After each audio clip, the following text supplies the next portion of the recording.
Hello everyone, today we will study first chapter of accounts of class 12th which is accounting for partnership firm. तो basically partnership होती क्या है? Partnership is the relation between two or more persons who have agreed to share the profits of a business carried on by all or any of them acting for all. तो basically जब दो या दो से ज़्यादा person agree करते हैं profit share करने के लिए, प्रॉफिट मतलब प्रॉफिट और लॉस दोनों of a business carried on by all, या तो वो सब बिज़नेस को कैरी करेंगे मतलब बिज़नेस को रन करेंगे, या फिर उनमें से कोई एक या दो या मतलब कोई भी पर्टिकुलर इंसान बिज़नेस को रन करेगा acting for all on behalf of all. तो this is basic definition of partnership. Features क्या है पार्टनरशिप के? टू और मोर पर्सन. सो ऑब्वियसली अगर दो या दो से ज़्यादा पर्सन एक साथ आते हैं तभी पार्टनरशिप होती है. सिंगल पर्सन में कभी पार्टनरशिप अप्लाई नहीं होती. टू और मोर पर्सन्स में एक्सेप्शन है, 3 एक्सेप्शन है इसके, कि any person other than these 3 can form a partnership firm. तो वो 3 जो है वो है unsound mind, insolvent, disqualified by law. मतलब अगर कोई इंसान अनसाउंड माइंड का हुआ, कोई इंसान अगर इंसॉल्वेंट हुआ, या अगर कोई इंसान डिसक्वालीफाइड बाय लॉ हुआ, तो ये 3 लोग पार्टनरशिप फर्म में एज अ पार्टनर नहीं आ सकते. इनके अलावा बाकी और कोई भी इंसान पार्टनर बन सकता है. अग्रीमेंट. पार्टनरशिप फर्म एक अग्रीमेंट के बेसिस पे चलती है. इसमें जो पार्टनर्स है वो at the time of incorporation, मतलब जब पार्टनरशिप फर्म इनकॉर्पोरेट हो रही होती है तब ये लोग एक अग्रीमेंट बनाते हैं आपस में ही, जिसके बिहाफ पे पार्टनरशिप फर्म को रन किया जाता है. वो अग्रीमेंट रिटर्न हो सकती है या फिर ओरल हो सकती है. रिटर्न अग्रीमेंट को पार्टनरशिप डीड बोलते हैं. इसके आगे मैं इसके बारे में आगे थोड़ा डिटेल में हम बात करेंगे. Sharing of profit and losses of the business. Obviously अगर दो या दो से ज़्यादा पर्सन कैरी कर रहे हैं कोई बिज़नेस को तो वो प्रॉफिट मोटिव के लिए ही करेंगे. तो जो प्रॉफिट और लॉस होगा वो पार्टनर्स के बीच में डिवाइड होगा, मतलब उनका अपना अपना शेयर होगा. और वो शेयर या तो आपके अग्रीमेंट के बिहाफ पे होगा, मतलब अग्रीमेंट में लिखा होगा कि किसका कितना शेयर है, और या अगर अग्रीमेंट में नहीं लिखा तो इक्वल शेयर माना जाता है. जितने पार्टनर्स उतने पार्ट्स में अपने प्रॉफिट और लॉस को डिवाइड किया जाता है. Unlimited liability. अनलिमिटेड लाइबिलिटी मतलब होता है कि partner and partnership firm both are not separate. Accounts के बिहाफ पर वो सेपरेट होते हैं, बट अगर पार्टनरशिप फर्म की कोई लाइबिलिटी है जो पार्टनरशिप फर्म पे आउट नहीं कर पा रही, तो फिर पार्टनर को अपने शेयर से उस लाइबिलिटी को रीपे करना पड़ता है. तो इसलिए पार्टनरशिप फर्म में अनलिमिटेड लाइबिलिटी होती है. इसमें 2 स्पेशल पॉइंट है. पहला स्पेशल पॉइंट है नंबर ऑफ़ पार्टनर्स, मतलब मिनिमम नंबर ऑफ़ पार्टनर कितने होंगे पार्टनरशिप फर्म में और मैक्सिमम कितने होंगे. तो मिनिमम नंबर ऑफ़ पार्टनर 2 होते हैं और maximum number of partner in a partnership firm can be 50 as per section 464 of Companies Act 2013. And second special point is minor. Minor cannot become partner in a partnership firm. Minor वो इंसान होता है जिसकी as 18 से कम होती है. वो किसी भी पार्टनरशिप फर्म में एज अ पार्टनर नहीं बन सकता अनलेस एंड अनटिल उस पार्टनरशिप फर्म के सारे पार्टनर्स का कंसेंट मिला हो उस माइनर को एज अ पार्टनर बनाने के लिए. So this is overall basic थोड़ा सा थ्योरी इस चैप्टर का. अब इस चैप्टर का जो फर्स्ट इम्पॉर्टेंट पार्ट है वो है profit and loss appropriation account. तो profit and loss appropriation account आपका प्रॉफिट एंड लॉस अकाउंट का ही एक्सटेंशन है थोड़ा सा. मतलब प्रॉफिट एंड लॉस अकाउंट में जैसे हम नेट प्रॉफिट या नेट लॉस निकालते हैं, उसके बाद उस नेट प्रॉफिट और नेट लॉस का क्या होता है वो हमको profit and loss appropriation account बताता है. तो एक छोटा सा ड्राफ्ट है इसका, इसको देख लेते हैं पहले. अगर आप profit and loss appropriation account के क्रेडिट साइड देखोगे तो यहाँ पर आता है by profit and loss account, यानी कि net profit transferred from PNL. यानी कि अगर प्रॉफिट एंड लॉस में प्रॉफिट आया हो, नेट प्रॉफिट आया हो, तो वो credit side of profit and loss appropriation account के आ जाता है. एंड अगर लॉस आया हो प्रॉफिट एंड लॉस अकाउंट में तो फिर वो डेबिट साइड आ जाएगा पीएनएल एप्रोप्रिएशन में. इसके अलावा पीएनएल एप्रोप्रिएशन के क्रेडिट साइड में आता है इंटरेस्ट ऑन ड्राइंग्स. ड्राइंग्स होता है जब पार्टनर्स कुछ विड्रॉ करते हैं फॉर पर्सनल कंजम्पशन बिजनेस से, उसको बोलते हैं ड्राइंग्स। तो अगर उस पर कुछ इंटरेस्ट देते हैं पार्टनर्स तो वो इनकम होती है फर्म के लिए, पार्टनरशिप फर्म के लिए, इसलिए वो क्रेडिट साइड आती है, interest on drawings. As it is same, अगर फर्म पार्टनर्स को कुछ सैलरी दे रही है तो एक्सपेंस है, इसलिए वो डेबिट साइड आएगा। अगर फर्म पार्टनर्स को कमीशन दे रही है तो वो भी एक्सपेंस है, वो भी डेबिट साइड आएगा। अगर पार्टनर्स के कैपिटल पे कुछ इंटरेस्ट पे कर रही है फर्म तो वो भी एक्सपेंस है फर्म के लिए, तो वो भी डेबिट साइड आएगा। और फिर इन सब का मतलब क्रेडिट का टोटल करके डेबिट में बैलेंस अगर आया तो वो बैलेंस होता है to profit transfer to as capital account या बीज कैपिटल अकाउंट। मतलब पार्टनर्स में उसको डिवाइड कर दिया जाएगा इन रेशियो या तो आपको क्वेश्चन में दिया होगा, अगर आपको क्वेश्चन में नहीं दिया तो आप इक्वली मान के चलोगे। अगर बैलेंस डेबिट साइड आया, मतलब अगर यहाँ पर बैलेंस आया डेबिट साइड तो ये प्रॉफिट होता है। अगर बैलेंस इस साइड आता तो वो लॉस होता, वो लॉस भी उसी रेशियो में डिवाइड होता जिस रेशियो में प्रॉफिट डिवाइड होगा। तो ये ओवरऑल एक ड्राफ्ट है profit and loss appropriation account का। अब अगर हम इसकी जर्नल एंट्रीज़ देखें तो जर्नल एंट्रीज़ बहुत सिंपल है। जर्नल एंट्रीज़ में एक शॉर्टकट होता है कि क्रेडिट साइड वाला पहले लिखते हैं, देन जिस अकाउंट में लिखा है वो वाला उसको बाद में लिखते हैं। मतलब जर्नल एंट्रीज़ हमारी ऐसी चलती हैं, यहाँ पर अकाउंट का नाम, यहाँ पे अकाउंट का नाम और यहाँ पर अकाउंट का नाम। तो पहले ये देन सेकंड, अगर यहाँ वाला लिखना है तो पहले ये देन ये सेकंड। तो अगर आप जर्नल एंट्रीज देखोगे तो profit and loss account debit to profit and loss appropriation account, ये आपने क्या करा, ये आपने नेट प्रॉफिट को ट्रांसफ़र करा है, जो प्रॉफिट एंड लॉस से आया था उसको आपने ट्रांसफ़र करा है।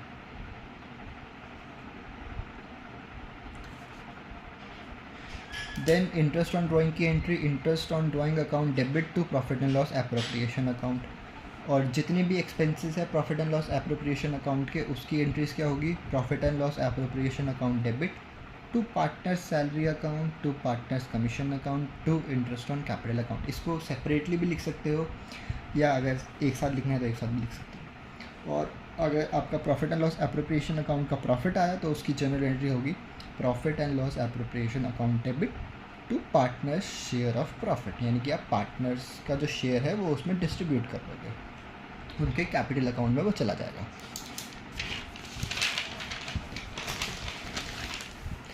अब इसके बाद एक क्वेश्चन देखते हैं हम, बेसिक सा profit and loss appropriation account का ही। ये टी.एस. ग्रेवाल का एक क्वेश्चन है। Ayub and Amit are partners in मिस Amrit paper sharing profits and losses equally. अब इस क्वेश्चन में आपको प्रॉफिट शेयरिंग रेशियो दे रखा है, वो है 1:1, यानी कि इक्वली है। अब क्वेश्चन में दे रखा होगा, अगर क्वेश्चन में नहीं दे रखा तो आपको इक्वली ही मानना है फिर। और यहाँ पर हमको ट्रायल बैलेंस दे रखा है अमृत पेपर्स का। ट्रायल बैलेंस के ये डेबिट बैलेंसेस है और ट्रायल बैलेंस के ये क्रेडिट बैलेंसेस है, और हमको कुछ एडिशनल इन्फॉर्मेशन भी दे रखी है। तो ये क्वेश्चन मैं आपके सामने ही सॉल्व करूँगा। मैं फॉर्मेट बना के लाया हूँ, क्वेश्चन ये रहा, उसको साथ भी सॉल्व करेंगे। पहले क्वेश्चन को थोड़ा सा एनालाइज कर लेते हैं।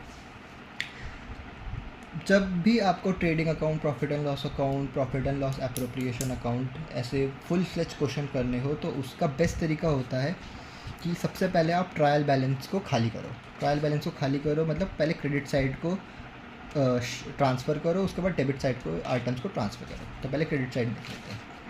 सेल्स दे रखी है आपको 12,50,000, परचेज रिटर्न दे रखा है, interest on loan to Ayub दे रखा है, क्रेडिटर्स लोन टू अमित और कैपिटल दे रखे हैं, और ये डेबिट साइड के आइटम्स है। तो एक एक करके इन्हें ट्रांसफ़र करते हैं। सबसे पहले सेल्स आपका एक ट्रेडिंग अकाउंट का आइटम है, ये हमने 11th क्लास में पढ़ रखा है। तो सेल्स जाएगा आपके ट्रेडिंग अकाउंट में, तो ये रहा ट्रेडिंग अकाउंट। ट्रेडिंग अकाउंट के जाएगा ये credit side by sales account करके। फिगर है 12,50,000। अब मैंने इसको इनर कॉलम में इसलिए लिखा है क्योंकि क्वेश्चन में सेल्स रिटर्न भी है, तो सेल्स रिटर्न भी मैं सेल्स से माइनस करके ही दिखाऊंगा, इसलिए मैंने इसको अभी इनर कॉलम में लिखा है, वरना मैं इसको आउटर कॉलम में लिखता सीधा। तो सेकेंड आइटम है परचेज रिटर्न। परचेज रिटर्न आपके परचेज से माइनस होकर आएगा, तो उसको मैं यहाँ पे लिख देता हूँ, debit side of trading account purchase return.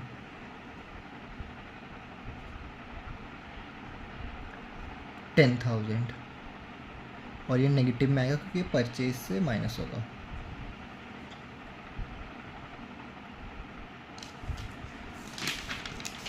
Then interest on loan to Ayub. अब ये क्रेडिट साइड का आइटम है। क्रेडिट साइड का आइटम है मतलब फर्म की इनकम है। क्रेडिट साइड है तो मतलब इनकम है, तो interest on loan to Ayub and it is an indirect income. मतलब ये इनडायरेक्ट इनकम है, मतलब फर्म की ये मेन ऑपरेशनल इनकम नहीं है, ये साइड बाय इनकम है, तो ये प्रॉफिट एंड लॉस अकाउंट में आएगी। Bye interest on loan 600 rupees. उसके बाद क्रेडिटर्स, लोन बाय अमित और कैपिटल, ये तीनों आपकी लाइबिलिटी है, तो बैलेंस शीट तो हम बना नहीं रहे हैं, तो ये बैलेंस शीट आइटम है, तो ये वहाँ जाएंगे। उसके बाद डेबिट साइड आते हैं ओपनिंग स्टॉक। ओपनिंग स्टॉक कहाँ आता है? ओपनिंग स्टॉक आता है ट्रेडिंग अकाउंट के debit side to opening stock 45,000। इसको आउटर कॉलम में सीधे लिखते हैं क्योंकि इससे कुछ प्लस माइनस नहीं होता। उसके बाद परचेजेस 760, हमने यहाँ पे परचेज लिखे थे तो यहाँ पे आ जाएगा 760। अब परचेज में से परचेज रिटर्न माइनस करा तो आपका नेट परचेजेस आ गया जो है वो है 750, मतलब 760 माइनस 10,000 तो 750। उसके बाद सेल्स रिटर्न, हमने सेल्स लिखा था, उसमें से सेल्स रिटर्न माइनस कर देते हैं। सेल्स रिटर्न कितना? 25,000 as it is same. Sales minus sales return मतलब नेट सेल्स। नेट सेल्स कितना आ गया फिर? 12,25,000। उसके बाद salary and wages, indirect expenses, profit and loss account to salary and wages 180। उसके बाद rent, indirect expenses, profit and loss, rent कितना? 110। उसके बाद general expenses, same profit and loss account, indirect expense, journal expenses 34,400। अब interest on loan by Amit, अब ये debit side है, यानी कि ये फर्म का एक्सपेंस है, एक्सपेंस है और इनडायरेक्ट एक्सपेंस है, तो प्रॉफिट एंड लॉस के डेबिट साइड आएगा। To interest on loan by Amit कितना? 1200। उसके बाद debtor, furniture, computer, machinery, loan to Ayub, cash, drawing, ये सब आपके एसेट्स है, तो ये बैलेंस शीट में जाएंगे, तो ये बैलेंस शीट आइटम है, इन्हें स्विच करने की कोई ज़रूरत नहीं है। उसके बाद एडिशनल इन्फॉर्मेशन भी दे रखे कुछ। Stock as at 31 March was 50,000। पहले हमने क्रेडिट साइड खाली करा, उसके बाद हमने डेबिट साइड खाली करा, उसके बाद हम एडिशनल इन्फॉर्मेशन में जा रहे हैं, तो ये स्टेप 3 चल रहा है हमारा। स्टॉक एज एट 31 मार्च यानी कि ये क्लोजिंग स्टॉक है। क्लोजिंग स्टॉक है यानी कि ये आएगा ट्रेडिंग अकाउंट के credit side by closing stock, और क्लोजिंग स्टॉक की फिगर है 50,000। उसके बाद हमको दे रखा है rent of ₹10,000 payable to Ayub, यानी कि ये रेंट अभी तक दिया नहीं है, हमको पेबल है, क्योंकि ना पेबल है मतलब हमने अभी तक पे नहीं करा है, तो यानी कि ये हो गया आपका आउटस्टैंडिंग रेंट। तो हम प्रॉफिट एंड लॉस के डेबिट साइड लिख देंगे टू आउटस्टैंडिंग रेंट, क्योंकि हम अक्रूवल बेसिस पे बनाते हैं अपनी बुक्स, इसलिए हमें आउटस्टैंडिंग रेंट भी लिखना पड़ेगा। ये हो जाएगा आपका 10,000। Then third point, interest on capital at the rate 6% per annum. अब हमने पीछे देखा था profit and loss appropriation account पे इंटरेस्ट ऑन कैपिटल आता है, क्योंकि वो फर्म का एक्सपेंस है और वो पार्टनर्स में डिवाइड होगा, इसलिए वो प्रॉफिट एंड लॉस एप्रोप्रिएशन में आता है। तो हम यहाँ पर लिखेंगे to interest on capital profit and loss appropriation account के डेबिट साइड में। अब हमारे पास दो पार्टनर हैं, एक है अयूब और एक है अमित। अब हमको बोला है 6% इंटरेस्ट मिलेगा पर एनम का, और इनकी कैपिटल्स हमको दे रखी है, अयूब की 4 लाख और अमित की 385, यानी कि इन दो फिगर का 6% मिलेगा अयूब और अमित को। तो इनका 6% निकालते हैं। 4 लाख का 6% इज़ 24,000। हम प्रॉफिट एंड लॉस एप्रोप्रिएशन में अयूब के आगे लिखेंगे 24,000, और अमित की कैपिटल है 385, इसका 6% विच कम्स 23,100, तो हम लिखेंगे अमित के आगे। तो ये हो गया आपका इंटरेस्ट ऑन कैपिटल। अब इनको ऐड करके नेट अमाउंट बाहर लिखते हैं 47,100। और लास्ट चीज़ जो है वो है managers commission is payable at the rate 1% of net sales. तो मैनेजर्स कमीशन भी एक एक्सपेंस है फॉर्म के लिए, क्योंकि आप अपने मैनेजर को कमीशन दे रहे हो, तो ऑब्वियसली ये एक्सपेंस ही हुआ, यानी कि ये प्रॉफिट एंड लॉस अकाउंट में आएगा और प्रॉफिट एंड लॉस अकाउंट के डेबिट साइड में आएगा। तो टू मैनेजर्स कमीशन। अब इसकी फिगर कैसे निकालनी है? इन्होंने बोला है 1% of net sales. Net sales कितनी थी हमारी नेट सेल्स थी सेल्स माइनस का सेल्स रिटर्न, यानी कि 1225। तो 1225 का 1%, 1225 का 1% ये आता है आपका 12,250। तो ये आपका मैनेजर्स कमीशन की फिगर आ गई। एंड दैट्स इट, क्वेश्चन ख़त्म। चारों एडिशनल इन्फॉर्मेशन हो गई, हमने ट्रायल बैलेंस खाली कर दिया, इसका क्रेडिट साइड भी इसका डेबिट साइड भी। अब टोटल करते हैं। सबसे पहले ट्रेडिंग अकाउंट का टोटल करते हैं। तो क्रेडिट साइड का टोटल आ रहा है 1225 प्लस 50,000, 1275। 1275 यहाँ पर भी मतलब 1275। तो यानी कि बैलेंसिंग फिगर जो है वो आपका प्रॉफिट है, क्योंकि डेबिट साइड का बैलेंस आ रहा है। तो टू नेट प्रॉफिट। अब इस नेट प्रॉफिट को हम P&L अकाउंट भी लिख सकते हैं, सेम ही है दोनों, कुछ भी लिख सकते हैं।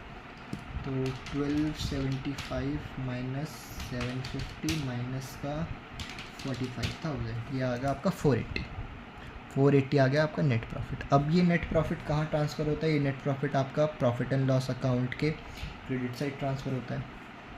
किस नाम से? नेट प्रॉफिट के नाम से। 480। अब प्रॉफिट एंड लॉस अकाउंट के बैलेंसेस निकालेंगे हम, इसके टोटल करेंगे क्रेडिट साइड के पहले। तो ये आपकी आ गई 480 600, यहाँ पर भी आ गया 480 600। तो यहाँ पर आपका आ गया डिविजिबल प्रॉफिट।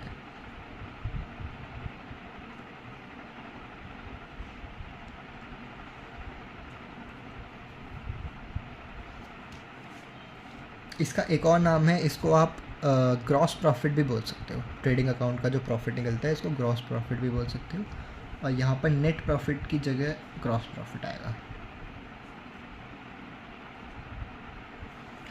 एंड ये डिविजिबल प्रॉफिट। तो बैलेंसेस निकालते हैं। 480 600 माइनस 180 माइनस 1110, 34,400 माइनस का 1,200 माइनस का 10,000 माइनस का 12,250। तो आपको तो डिविजिबल प्रॉफिट आया हुआ है 1,32,750। अब ये डिविजिबल प्रॉफिट आपके profit and loss appropriation account में जाएगा, क्योंकि ये डिविजिबल प्रॉफिट अब पार्टनर्स पे डिवाइड होगा। तो ये यहाँ से क्रेडिट साइड आ जाएगा, बाय डिविजिबल प्रॉफिट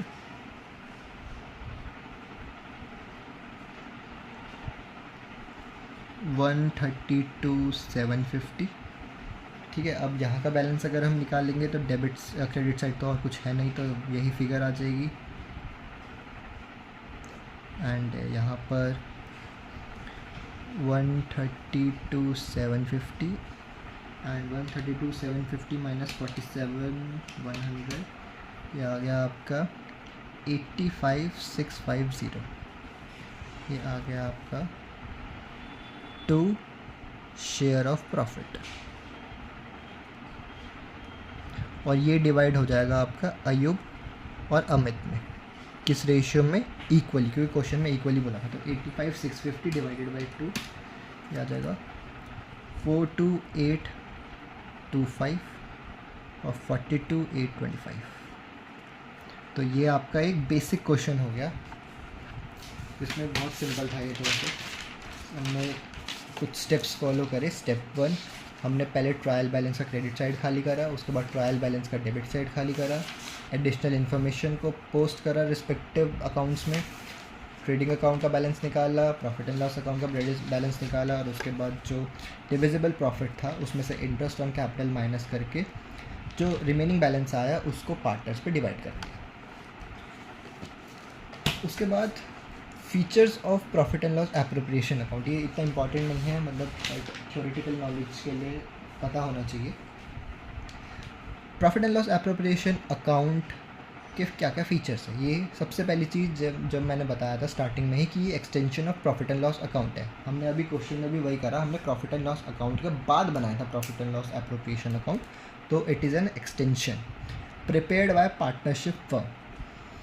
ये जो profit and loss appropriation account है, ये कोई पार्टनर्स नहीं बनाते, ये पार्टनरशिप फर्म अपनी बुक्स में बनाता है। पिछले वाले क्वेश्चन में भी हमने ये in the books of miss Amrit papers, ये पार्टनरशिप फर्म है, उसने अपनी बुक्स पर बनाया था, पार्टनर्स ने नहीं बनाया था। And shows the appropriation of profit and loss account. Appropriation मतलब डिस्ट्रीब्यूशन, यानी कि प्रॉफिट और लॉस को किस तरीके से पार्टनर्स में डिस्ट्रीब्यूट किया जाता है, ये आपको बताता है profit and loss appropriation account. इसके बाद पार्टनरशिप डीड। अब जो रिटर्न एग्रीमेंट होता है बिटवीन पार्टनर्स उसको बोलते हैं पार्टनरशिप डीड। और पार्टनरशिप डीड में क्या क्या आता है? पार्टनरशिप डीड में कुछ बेसिक डिटेल्स आती है, जैसे डिस्क्रिप्शन ऑफ पार्टनर्स, मतलब पार्टनर्स का नाम, एड्रेस, ऑक्यूपेशन, क्वालिफिकेशंस वगैरह वगैरह, या फिर डिस्क्रिप्शन ऑफ फर्म, फर्म के बारे में डिस्क्रिप्शन कि फर्म का क्या नाम है, फर्म लोकेटेड कहाँ है, रजिस्टर्ड ऑफिस कहाँ है, वगैरह वगैरह। Principal place of business, principal place of business होता है जहाँ से ऑपरेशन रन की जाता है, मतलब basically the main operating unit, उसे बोलते हैं प्रिंसिपल प्लेस ऑफ बिजनेस। उसके बाद नेचर ऑफ बिजनेस, नेचर क्या है बिजनेस का, बिजनेस किस फील्ड में है, उसे नेचर ऑफ बिजनेस बोलते हैं। प्रॉफिट शेयरिंग रेशियो, सबसे इम्पॉर्टेंट चीज़ जो पार्टनरशिप डीड में होता है वो होता है प्रॉफिट शेयरिंग रेशियो। उसके बाद रेम्यूनरेशन, मतलब प्रॉफिट के अलावा भी पार्टनर्स को कुछ सैलरी वगैरह मिलती है या नहीं, उसके बारे में डिटेल्स, उसे रेम्यूनरेशन बोलते हैं।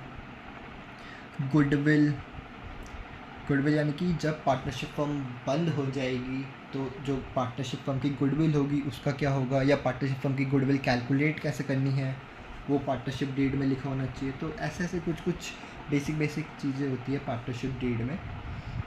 अगर पार्टनरशिप डीड नहीं है तो फिर हम क्या करते हैं, पार्टनरशिप डीड नहीं है तो प्रॉफिट शेयरिंग रेशियो को हम इक्वली मानते हैं, 1:1 मानते हैं इक्वली, ठीक है। अगर पार्टनरशिप डीड नहीं है तो हम रेम्यूनरेशन नहीं देते, नो रेम्यूनरेशन आता है, ठीक है। पार्टनरशिप डीड अगर नहीं है तो गुडविल कैलकुलेट करने का तरीका आपके जो कंपनीज एक्ट में लिखा है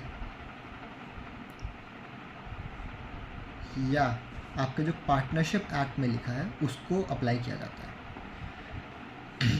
बेसिकली 2-3 तरीके होते हैं गुडविल कैलकुलेट करने के, superannuation method, average method. Basically average method से ही करते हैं अगर पार्टनरशिप डीड में कुछ नहीं मतलब पार्टनरशिप डीड ही नहीं होती तो एवरेज मेथड से ही करते हैं। बट अगर उससे भी नहीं करना तो पार्टनरशिप फर्म या कंपनीज एक्ट के हिसाब से जो सा मेथड आपको यूज़ करना है आप वो मेथड यूज़ कर सकते हो। तो बेसिकली ये था थोड़ा ओवरव्यू पार्टनरशिप डीड क्या होती है। एंड आज हमने बेसिक सी चीज़ें पढ़ी है पार्टनरशिप फर्म की, accounting for partnership firm chapter first की। नेक्स्ट वीडियो में हम पढ़ेंगे कि कैपिटल अकाउंट कैसे बनाते हैं और आगे की बेसिक बातें करेंगे। So that's it for today. I hope you like it and I will see you in next video. तब तक it's your buddy signing off. Bye bye.